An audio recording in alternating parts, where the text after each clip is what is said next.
사무엘상 20장 17절부터 23절 말씀입니다. 같이 봉독합니다. 시작.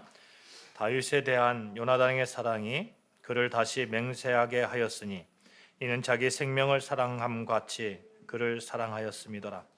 요나단이 다윗에게 이르되 내 일은 초하루인즉 내 자리가 빔으로 내가 없음을 자세히 물으실 것이라. 너는 사흘 동안 있다가 빨리 내려가서 그 일이 있던 날에 숨었던 곳에 이르러 에셀 바위 곁에 있으라. 내가 관역을 쏘려 함같이 화살 셋을 그 바위 곁에 쏘고 아이를 보내어 가서 화살을 찾으라 하며 내가 짐짓 아이에게 이르기를 보라 화살이 내 이쪽에 있으니 가져오라 하거든 너는 돌아올지니 여호와께서 살아계심을 두고 맹세하노니 내가 평안 무사할 것이요 만일 아이에게 이르기를 보라 화살이 내 앞쪽에 있다 하거든 내 길을 가라 여호와께서 너를 보내셨습니다. 너와 내가 말한 일에 대하여는 여호와께서 너와 나 사이에 영원토록 계시느니라 하니라. 아멘.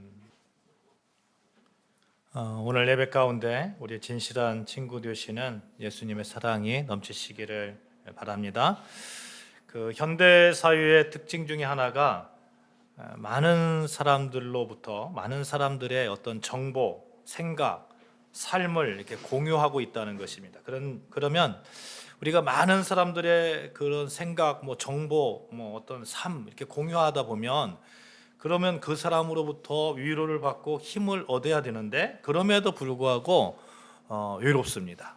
그럼에도 불구하고 외로워요. 그 이유 중에 하나가 진실한 마음을 나누고 삶을 나누고 위로받고 때론 힘이 되어주는 그런 진실한 친구가 극히 드물기 때문일 것입니다.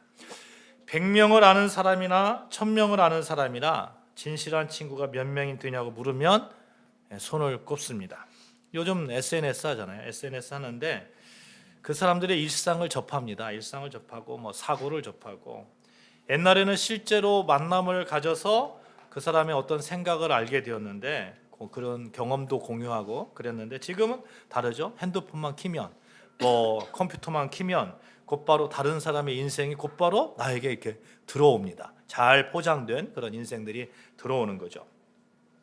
그러나 이 많은 사람들의 정보와 생각을 안다고 해서 그 사람들이 나의 친구는 아니라는 것입니다. 나의 친구는 아니에요. 친구라는 단어를 한자로 보니까 친할 친자에 오래될 구자입니다.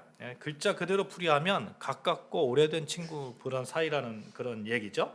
여기서 친자는 나무 목자에다가 이렇게 설립자 그리고 바라볼 견자를 쓰거든요. 그러니까 멀리서 자녀가 오는 모습을 부모가 이제 자녀들이 오는 거 기다리잖아요. 어제도 저희 딸아이가 1시에 오는데 기다려지더라고요. 막 기다리고 잘 오나 나가야 되나 여러 가지 갈등이 생기는 거예요.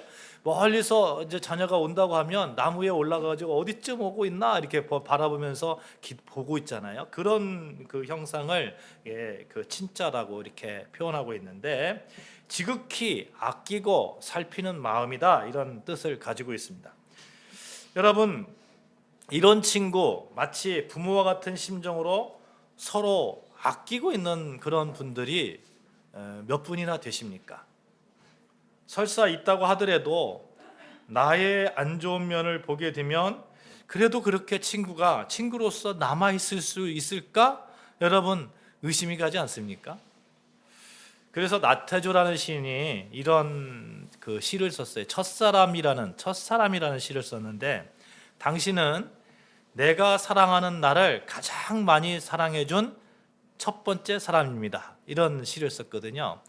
나태주 시인은 굉장히 자기 자신을 표현할 때 나는 이기주의적인 사람이다 이렇게 얘기합니다. 나는 이기주의적인 사람이다. 예수라는 분들이 그런 분들이 참 많다고 합니다. 그런데 그런 자기 자신 내가 사랑하는 나까지 이런 이기주의적인 이런 내가 사랑하는 나까지도 사랑해주는 그 첫사람이 당신이다 하는 거예요. 누구겠어요? 부인이겠죠. 당신은 내가 사랑하는 나를 가장 많이 사랑해준 첫 번째 사람입니다. 다른 말로 하면 나의 치부가 드러났을 때 나를 그대로 사랑해주는 사람 그런 친구가 극히 드물다는 역설적인 표현이 될 것입니다. 52헤르츠 고래라는 말이 있어요. 52헤르츠 고래. 1989년 처음 발견된 이 고래는 세상에서 가장 외로운 고래라는 별명을 가지고 있습니다. 보통 고래들은 12헤르츠에서 25헤르츠 사이에 이 주파수를 가지고 서로 대화를 한답니다. 12헤르츠, 25 그 안에서 막 대화를 하는 거죠. 그런데 이 고래는 오직 52헤르츠라는 그런 그 헤르츠로 대화를 하는 거예요. 그러니까 아주 독특한 주파수만 가지고 있는 거예요. 주파수를 가지고 있는 거예요. 문제는 이 고래가 아무리 슬프게 노래를 하고 아무리 간절하게 동료를 찾아도 다른 고래들은 알아들을 수 없다는 거예요. 알아들을 수 없대요. 이 고래는 평생 바다를 유영하면서 신호를 보내지만 그 누구에게도 응답받지 못한 채 홀로 섬처럼 살아갑니다. 여러분, 어쩌면 우리는 이 52헤르츠 고래와 닮았을지도 모르겠어요. 우리는 인공지능이 일상이 되고 전세가 이제는 0.1초 만에 연결되는 초연결 시대를 살아갈 것입니다. 여러분, 지금 5G잖아요. 5G, 5G인데 이제 6G가 된다는 거예요. 6G가. 그러니까 얼마나 빠르면 0.01초, 0.1초 뭐 이 사이에 그냥 바로 연결되는 그런 시대를 살아갑니다. SNS에서 수천 명의 친구가 있습니다. 제가 핸드폰을 어저께 확인해 보니까 한 3,500명을 알고 있더라고요. 뭐 알아서 그랬겠어요. 그냥 예를 들어서 저기 신사동에 무슨 빵집, 또 신사동에 무슨 설비집, 이런 분들까지 다 저장하다 보니까 이제 3천 몇 개가 되는 거예요. 단체 대화방에서 쉬엄없이 알람이 울려도 됩니다. 하지만 여러분, 정작 내가 정말 죽을 것 같이 힘들 때 내 영혼의 깊은 슬픔을 이해하고 그 주파수에 맞춰서 응답해 줄 단 한 사람이 있느냐 하는 거예요. 제가 한번 쭉 봤어요. 단 한 사람이 내가 정말 힘들 때 내가 속 터놓고 내 마음을 터놓고 말할 수 있는 사람이 누가 있을까? 이게 손에 꼽는 거예요. 손에 꼽는 거예요. 우리는 수많은 신호를 공중에 뿌리지만 대부분의 신호는 메아리 없이 사라집니다. 가까이 있음을 견디지 못하고 헤어짐을 두려워하는 시대입니다. 여러분, 누군가 내 옆에 가까이 있으면 두렵죠? 두렵습니다. 그런데 막상 탁 헤어지면 그 헤어짐도 두렵습니다. 가까이 있음을 견디지 못하고 헤어짐도 두렵고 이런 시대를 우리가 살아가고 있어요. 진정한 친구가 별로 없다 하는 것이죠. 영국 런던 타임즈가 공부했던 친구의 정의 중에 제1순위가 친구란 온 세상이 나를 버리고 떠날 때 나를 향해 걸어 들어오는 사람이다. 다 나를 떠나는데 나를 향해서 걸어 들어오는 사람이다. 요즘 연예인 가운데 이렇게 집중 공격의 대상이 되는 사람이 있잖아요. 집중 공격의 대상이 되는 사람이 있는데 그러니까 사람들이 처음에는 막 친한 척하다가 그렇지 않은 것 같아요. 그냥 이렇게 거리를 두는 그런 모습을 보게 되는데, 여러분, 나의 고유한 슬픔, 나만이 아는 그 외로운 주파수를 알아듣고 모두가 떠나갈 때 오히려 내 곁으로 다가와 주는 그 한 사람, 그런 한 사람이 여러분과 저에게 그런 분이 있습니다. 누구십니까? 예수 그리스도. 예수 그리스도는 우리가 어떤 헤르츠로 소리를 내더라도, 우리가 52헤르츠를 내든 62헤르츠를 내든 100헤르츠를 내든 어떤 헤르츠를 내더라도 우리의 소리를 정확하게 알아들으시고 내가 슬픈지, 내가 외로운지, 내가 어떤 것인지, 내가 무엇이 필요한지, 천지를 창조하신 성부, 성자, 성령 삼위일체 하나님, 성자 하나님, 그 하나님께서 너는 내 친구다 말씀하고 계십니다. 그 말은 너의 약함 또한 내가 알아보며 그 약함을 강함으로 바꾸어 주겠다는 강한 의지이고 사랑인 것이죠. 내가 사랑하는 나까지도 우리 예수님은 그 첫 번째로 알아주시는 그런 분이신 것입니다. 실제로 예수님께서 우리를 대속하시기 위해서 십자가에 못 박혀 돌아가시기까지 우리를 사랑하시지 않으셨습니까? 그러니 우리에게는 진실한 친구가 있습니다. 여러분과 저에게는 있습니다. 우리에게는 내가 나를 사랑하는 것보다 훨씬 나를 사랑해주는 친구 되신 예수님이 계십니다. 이 예수님으로 인해서 세상에서 외롭지 않으시기를 주님의 이름으로 축원합니다. 아멘. 우리가 외로울 이유가 전혀 없어요. 전혀 없습니다. 우리는 정말 멋진 친구가 있기 때문에 그렇습니다. 오늘 본문에서도 그 예수님과 우리와의 그 관계처럼, 그런 진실한 친구의 관계처럼 다윗과 요나단의 우정이 나옵니다. 이 다윗과 요나단의 그 우정을 통해서 우리는 예수님과 우리의 그런 친구됨, 그런 친구의 사랑을 바라보게 되는 거죠. 지금 도망했던 다윗은 사울의 칼날을 피해서 생사의 기로에 서 있습니다. 이러한 상황 속에서 그를 살리려는 요나단의 그 우정 어린 사랑이 함께 나오고 있습니다. 다윗은 여러 차례에 걸쳐서 사울로부터 살해당할 위기에 있었죠. 지난번에 우리는 사울이 다윗을 죽이려고 하였고 다윗이 사무엘에 있는 나마나웃으로 피신하였음을 살펴보았습니다. 그리고 사울은 전령을 보내서 잡으려 하였지만 보내진 전령이 나마나웃에 가면 어떻게 되었습니까? 그냥 성령이 임하셔서 예언을 하는 사람이 되는 거예요. 첫 번째 사람도 그랬고 두 번째 전령도 그랬고 세 번째 전령도 그러니까 도저히 믿을 수가 없다고 하니까 사울이 그러면 내가 직접 가겠다, 직접 가서 한번 봐야겠다 하면서 사울까지 갔습니다. 그런데 사울이 나마나웃에 도착하니까 사울도 역시 성령이 임하셔서 그가 걸어가면서 예언하고 심지어 옷을 벗고 예언합니다. 이렇게 사울이 나마나웃에서 하룻밤낮을 벗은 몹으로 누워서 예언하고 있는 동안에 다윗은 그곳을 이렇게 떠나서 피해서 요나단에게 가는 겁니다. 그동안에 다윗을 잡으려는 4번의 시도가 성령의 도우신 후 모두 실패하기는 했지만 사울의 그 사리가 분명하므로 사울의 아들이지만 자신의 친구이기도 한 요나단의 도움을 구하러 가는 겁니다. 그는 요나단을 찾아가서 하소연합니다. 1절 한번 볼까요? 20장 1절 같이 봉독합니다. 시작. 다윗이 라마나웃에서 도망하여 요나단에게 이르되 내가 무엇을 하였으며 내 죄악이 무엇이며 내 아버지 앞에서 내 죄가 무엇이기에 그가 내 생명을 찾느냐. 지금 다윗이 하소연하죠. 누구에게 하소연합니까? 요나단입니다. 요나단이 누구예요? 사울의 아들이죠. 사울의 아들. 사울을 이어서 차기 왕이 되어야 될 사람입니다. 다윗이 왕권에 위협이 된다고 그 생각을 요나단도 아마 하고 있었을 거예요. 내가 왕이 되어야 되는데 다윗이 어쩌면 왕이 될 수도 있겠다. 이런 생각을 요나단이 바보가 아닌 이상 하지 않았겠어요? 이 때문에 어쩌면 친구이지만 사울과 한편으로 자기를 죽일 수도 있다는 생각이 있었을 것입니다. 그러나 다윗은 요나단을 찾아갑니다. 왜요? 철저히 믿었기 때문에 그렇습니다. 그가 자신을 해하지 않을 것이라는 그 믿음, 다윗에게 있어서 요나단은 그런 믿음의 사람이었던 것입니다. 이 믿음의 보답이라도 하듯이 요나단이 이렇게 말하죠. 2절의 말씀에 나옵니다. 결단코 내가 죽지 아니랴 하리라. 네가 죽지 않겠다. 결단코.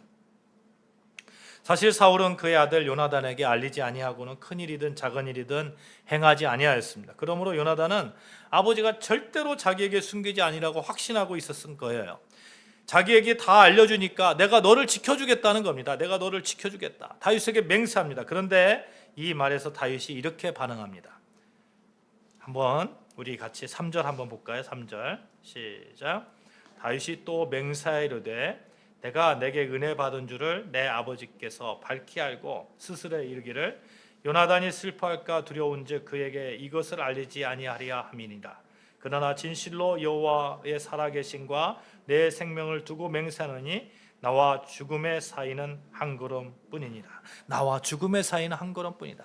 야, 너희 아빠가 네가 슬퍼할까 봐 안아줄 거야. 나를 죽이는 거 안 알려줄 거야. 나와 죽음 사이는 한 걸음뿐이야. 얼마나 다윗이 힘들었으면 그런 말을 했을까요? 실제로 사울이 던진 그 단창이 머리를 스쳐 지나갔고 잠자리에 자기를 죽이려고 했고 피신했던 나마나웃까지 사울이 전령을 보내서 죽이려고 했잖아요. 다윗은 지금 자신의 생명이 신랑 같은 줄 한 줄에 매달려 있다는 것을 직감하고 있는 겁니다. 여러분 우리는 어떻습니까? 오늘을 사는 우리는 어떻습니까? 사단은 굶주린 사자처럼 먹을거리를 찾아서 이리저리 헤매고 있습니다. 여러분과 제가 사자의 그 굶주린 사자의 표적이 안 될 거라는 그런 확신이 있습니까? 그런 확신이 없습니다. 조금이라도 틈을 보이면 사단은 기가 막히게 알고 공격해 옵니다. 겉으로는 모든 것이 풍요롭고 편안해 보이지만 실제로는 나와 절망 사이는 한 걸음뿐이다 라는 그런 위기감이 있습니다. 갑작스러운 경제적인 위기, 관계의 파편화 혹은 해결되지 않은 질병, 고통 앞에서 우리는 다윗처럼 그렇게 외치는 겁니다. 하나님, 이제 더 이상 갈 곳도 없습니다. 어디 가서 쉬어야 됩니까? 어디 가서 평안해야 됩니까? 다윗의 이 한마디가, 나와 죽음 사이는 한 걸음뿐이라는 이 한마디가 실감날 정도로 여러분과 저는 실제로 사람판을 걷고 있는 그런 삶을 살고 있지는 않은가 바라보게 되는 것이죠. 탄식하는 다윗의 영혼, 이 시기 다윗의 마음을 가장 잘 보여주는 성경 말씀이 시편 142편이거든요. 142편 4절에 이런 말씀이 나옵니다. 오른쪽을 살펴보소서. 나를 아는 이도 없고 나의 피난처도 없고 내 영혼을 돌보는 이도 없나이다. 여러분, 우리가 이런 기도할 때 있지 않습니까? 하나님, 내가 아무리 봐도 나를 도와주는 사람 아무도 없습니다. 오른쪽을 살펴본다는 것은, 오른쪽은 보호자, 조력자 이런 뜻을 가지고 있거든요. 그러니까 내가 아무리 나를 바라봐도 나를 도와줄 사람도 없고요, 보호자도 없고요, 나는 혼자 서 있는 것 같고요, 어디 피난처도 없고요, 내 영혼을 돌볼 사람도 없고요. 이 시대를 사는 우리도 다윗의 이 기도가 그렇게 마음에 와 닿는 이유가 무엇입니까? 에코 체인버라는 말이 있어요. 여러분, 에코라는 게 이게 반향한다 그러냐, 방향실 효과라는 얘기인데, 뉴스 미디어 같은 데서 이 정보가 이렇게 전해지잖아요. 정보가 전해지면 이게 자기 신념으로 이제 생각한 그런 자기 신념으로 그 정보가 듣고 싶은 것만 듣는 거예요. 똑같은 정보를 여러분 지금 우리 한국 사회의 어떤 현실을 갖다가 이렇게 뉴스 미디어가 전하잖아요. 그러면 똑같은 그런 정보를 가지고 듣는데 좌나 우나 자기가 듣고 싶은 것만 듣습니다. 그렇죠? 실제로 자기가 듣고 싶은 것만 듣고요. 같은 입장을 지닌 정보만 지속적으로 되풀이하여서 수용하는 현상을 비유적으로 말하는 거예요. 한마디로 듣고 싶은 것만 듣는다는 거예요. 사람들은 내 목소리를 듣는 것 같은데 정작 자기가 듣고 싶어하는 것만 듣습니다. 내가 아무리 아프다고 하고, 내가 아무리 외롭다고 하고, 내가 아무리 힘들다고 하더라도 사람들은 거기서 자기가 듣고 싶은 것만 듣는 거예요. 내 목소리가 수천 명에게 전달되는 것 같지만 정작 내 고통 중에 보낸 신호에 진심으로 응답하는 사람은 극히 드뭅니다. 우리가 송구영신 예배에서 하나님과의 동행에 대해서 말씀을 나누었어요. 2026년 우리에게 연결은 주지만 동행은 주지 못할 수도 있습니다. 그러나 여러분, 우리는 어떠한 위기 가운데서도 하나님과 우리는 항상 동행하고 있다, 연결되어 있자. 예수 그리스도는 나의 친구 되신다. 예수 그리스도는 나의 어떠한 그런 입장도 예수 그리스도는 알아들으신다 하는 그런 믿음으로 서시기를 주님의 이름으로 축복합니다. 아멘. 이러한 위기가 있을 때에 우리가 예수님을 찾아볼 수 있는 거예요. 그러한 믿음이 있을 때 예수님을 찾아볼 수 있는 거예요. 오늘 이 다윗도 그런 거죠. 이런 위기의 순간에 요나단을 만날 수 있었던 그 이유는, 요나단은 자기의 그런 모든 것을 이해하고 또 알아주고 또 도움을 줄 것이라는 이런 확신이 있었기 때문이지 않겠습니까? 이러한 믿음의 부합이라도 하듯이 요나단은 다윗의 절망적인 신호를 듣고 외면하지 않습니다. 이렇게 그의 사정이 절박함을 알게 된 요나단이 4절에 보시면 내 마음의 소원이 무엇이든지 내가 너를 위하여 그것을 이루리라 약속합니다. 다윗을 위해서라면 내가 무엇이든 하겠다는 그런 약속이죠. 위기를 맞아 자신에게 사정을 구하는 다윗을 위해서 아버지의 뜻을 거스르는 한이 있더라도 다윗을 지켜주겠다고 약속하는 겁니다. 이제 5절 7절에 보면 요나단과 다윗이 서로의 진위가 무엇인지 확인해 보자고, 사울의 진위가 무엇인지 확인해 보자고 하는 그런 의논하는 장면이 나와요. 이스라엘 민족은 매월 첫날 하나님께 제사를 드리고 한 달 동안 지은 그런 죄가 있잖아요. 이 죄를 용서받고 새 마음을 다지는 등의 그런 그 행사를 했습니다. 그러니까 이때는 모든 가족이 다 모여서 식사를 하는 거예요. 식사를 함께 모여서 공동의 식사를 합니다. 다윗은 사울의 뭡니까? 사위잖아요. 사위. 그러니까 당연히 이 자리에 참석해야 되는 거예요. 이 공동의 식사 자리에. 만일 사울 왕이 그가 없는 것을 발견하고 다윗이 어디 갔냐고 물으면 매년 제사를 드릴 때가 되어서 유월절 제사를 드릴 때가 되어서 베들레헴으로 갔다고 이렇게 간청하자, 이런 얘기를 하는 거죠. 그리고 사울의 마음을 이렇게 떠보자는 겁니다. 그 말을 듣고 좋다고 하면 괜찮겠지만 노하면 다윗을 해하려고 결심한 것이다, 이렇게 바라보자는 거죠. 여기서 의문이 가는 거예요. 아니, 자기를 죽이려는 사람하고 어떻게 식사를 같이 할 수 있을까? 이런 생각을 할 수 있잖아요. 다윗은 지금 도망하는 신세가 아닙니까? 그런데 어떻게 같이 식사를 할 수 있을까? 진위를 파악할 수 있을까? 이런 우리가 생각을 할 수 있는데, 여러분, 사울이 다윗을 죽이려고 할 때에 어떨 때 단창을 던져서 다윗을 죽이려고 했습니까? 사울에게 악령이 들었을 때에, 그렇죠? 악령이 들었을 때에 다윗을 죽이려고 했던 거예요. 여러 번 시도했습니다. 그러니까 다윗은 사울이 자기를 죽이려는 마음이 악령에 의한 것인지 아니면 사울의 진심인지 알 필요가 있었던 거예요. 알 필요가. 그래서 다윗은 요나단에게 이제 이미 언약을 맺었으니까 그 언약을 기억하면서 잘 생각해서 잘 판단해서 알려달라는 거죠.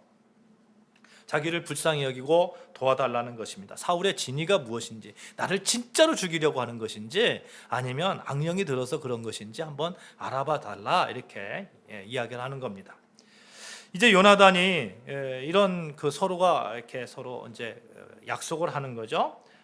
그리고 이제 너는 19절에 한번 볼까요? 19절. 너는 사흘 동안 있다가 빨리 내려가서 그 일이 있던 날에 숨었던 곳에 이르러 에셀 바위 곁에 있으라. 이게 에셀 바위는 떠남의 바위, 이정표의 바위 또는 소망의 바위가 되는 거죠. 그러니까 이 20장 19절에 이렇게 말씀하는 이 에셀 바위, 여기에서 숨어 있으라는 거예요. 숨어 있고, 그리고 이제 20절부터 22절에 보면 내가 관역을 향해서 화살을 쏠 건데 화살을 쏘아서 내 이쪽에 있다 하면 괜찮으니까 나오라 하는 거고, 내 앞쪽에 있다 하면 사울이 너를 죽이려고 하니까 도망가라는 거예요. 그렇게 서로 약속을 합니다. 그리고 아버지하고 이제 식사를 하게 되는 거죠. 요나단이 식사를 합니다. 사울이 다윗의 부재를 발견해요. 부재를 발견하고 속으로 그렇게 생각하는 겁니다. 다윗이 무슨 부정한 일을 이렇게 당했나? 그래서 오늘 안 왔나? 이렇게 생각하는 겁니다. 26절에 보면 그날에는 사울이 아무 말도 하지 아니하였으니 이는 생각하기를 그에게 무슨 사고가 있어 부정한가 보다, 정령이 부정한가 보다 하였음이더라, 이렇게 말씀합니다. 그러니까 당시에 시체를 접하잖아요. 그러면 부정한 사람이 되잖아요. 부정한 사람이 되면 같이 이렇게 모여서 제사를 드릴 수 없잖아요. 그러니까 부정한 일이 있었나 보다 하면서 안 왔나 보다 이렇게 생각하는 거예요. 근데 그 다음 날도 안 와요. 그 다음 날도, 둘째 날도 보이지 않습니다. 그러니까 요나단에게 그 까닭을 묻습니다. 요나단은 다윗과 이미 약속한데도 다윗이 제사를 드리기 위해서 베들레헴으로 갔다, 이렇게 얘기하죠. 그러니까 사울이 요나단을 향해서 아주 노발대발하는 거예요. 분노를 이렇게 하면서 욕을 합니다. 30절 한번 볼까요? 30절. 20장 30절. 같이 봉독합니다. 시작. 사울이 요나단에게 화를 내며 그에게 이르되 패역 무도한 계집의 소생아, 내가 이새의 아들을 택한 것이 내 수치와 내 어미의 벌거벗은 수치됨을 내가 어찌 알지 못하랴. 왜 도망가게 했느냐 하는 거죠. 왜 도망가게 했느냐, 왜 보냈느냐 하는 거예요. 그러면서 패역무도하다고 요나단을 향해서, 요나단의 어머니 아히노암이거든요. 아히노암까지 들먹이면서 막 극도의 증오심을 표현하고 있는 겁니다. 어머니의 나체를 언급하고 있는 거예요. 어머니의 나체를. 이게 그 중동 지역에서 최대 욕설이잖아요. 최대 욕설.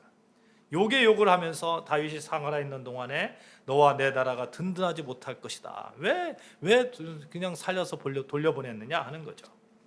31절에 보시면 사람을 보내어 그를 내게로 끌어오라. 그는 죽어야 할 자니라. 이렇게 말하는 거죠. 이때 요나단이 한 말이 있어요. 31절 한번 볼까요? 31절 같이 봉독합니다. 시작.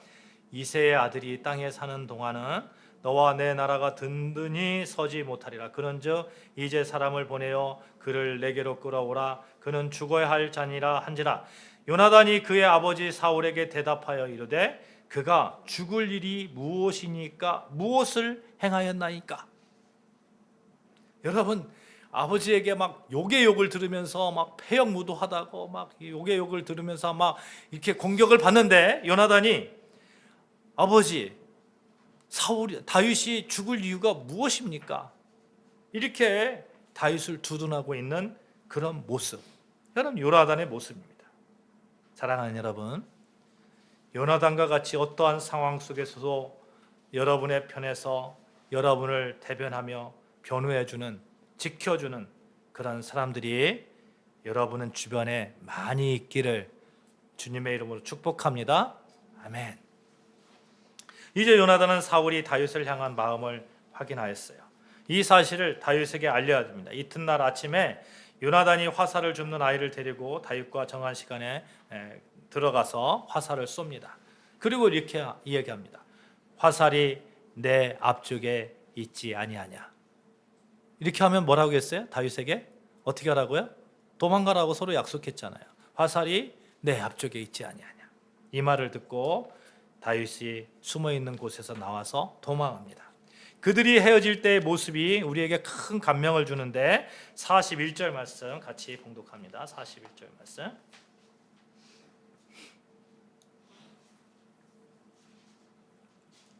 같이 봉독하며 시작. 아이가 가매 다윗이 곧 바위 남쪽에서 일어나서 땅에 엎드려 3번 절한 후에 서로 입맞추고 같이 울되 요나단이 더욱 심하더니 요나단이 다윗에게 이르되 평안히 가라.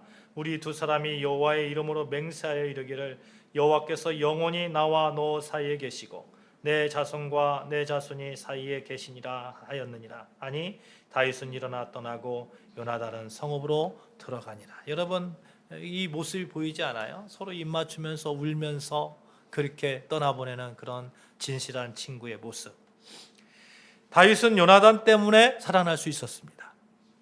다윗에게 요나단은 생명이었어요. 사랑하는 여러분, 다윗이 요나단을 통해서 생명을 구했듯이 그렇게 여러분과 제가 누구를 통해서 생명을 구했습니까? 바로 예수 그리스도입니다. 그분께서 우리에게 너는 나의 친구다. 이제부터 너희를 종이라 하지 아니하니 종은 주인이 하는 것을 알지 못하니라. 너희를 친구라 하였으니 내가 내 아버지께 들은 것을 다 너희에게 알게 하였습니다. 말씀합니다. 예수 그분은 우리의 가장 좋은 친구입니다. 나의 생명을 구해준 그런 친구가 되는 거예요. 우리의 허물을 끝없는 사랑으로 덮어주시고 용서하십니다. 우리가 방황할 때 우리를 포기하지 않고 끝까지 옆에서 지켜주시는 분, 예수 그리스도입니다. 세상 사람들이 다 우리를 외면하고 버려도 예수님은 우리를 버리지 않습니다. 이 믿음을 우리가 꼭 붙들어야 됩니다. 이 믿음을. 다윗과 요나단이 그렇게 생명까지 나눌 수 있는 친구 관계였던 것처럼 우리에게 생명을 주시기까지 사랑해 주신 예수님이 계시고 그 예수님을 우리가 붙들어야 되는 거예요. 사무엘상 11장 1절 말씀에 이런 말씀이 있거든요. 요나단의 마음이 다윗의 마음과 하나가 되어 요나단이 그를 자기 생명같이 사랑하니라. 하나가 되었다고요. 하나가 되다는 것은 단단히 묶이다, 뗄래야 뗄 수 없다 이렇게 말씀드렸잖아요. 여러분, 예수 그리스도와 우리는 단단히 묶인 자들입니다. 묶인 존재예요. 오늘 본문에 우리와 아주 단단히 묶임받은 한 분, 예수 그리스도를 바라보자는 거예요. 예수님께서 요한복음 15장 5절 말씀에 이렇게 말씀합니다. 나는 포도나무요 너희는 가지라. 그가 내 안에 내가 그 안에 거하면 사람이 열매를 많이 맺나니 나를 떠나서는 너희가 아무것도 할 수 없습니다. 예수님과 우리를 한 나무로 비유해요. 나무 본체가 있고 또 떨어져 나가면 죽어버리는 그런 가지가 있다는 거예요. 우리는 가지라는 거예요. 예수님에게 접붙임 바 된 우리는 가지라는 거예요. 접붙인다는 말 여러분 아시잖아요. 접붙인다는 말. 원래 나무 그 본체에 그 다른 나무 가지를 갖다가 접붙이면 그러면 어떤 열매를 맺습니까? 예를 들어서 감나무에 밤나무 가지를 접붙이면 감나무 열매를 맺습니까? 밤나무 열매를 맺습니까? 감나무 열매를 맺잖아요. 로마서 그래서 11장에 보시면 창 감람나무와 돌 감람나무 이야기가 나옵니다. 17절 18절 말씀 제가 봉독할게요.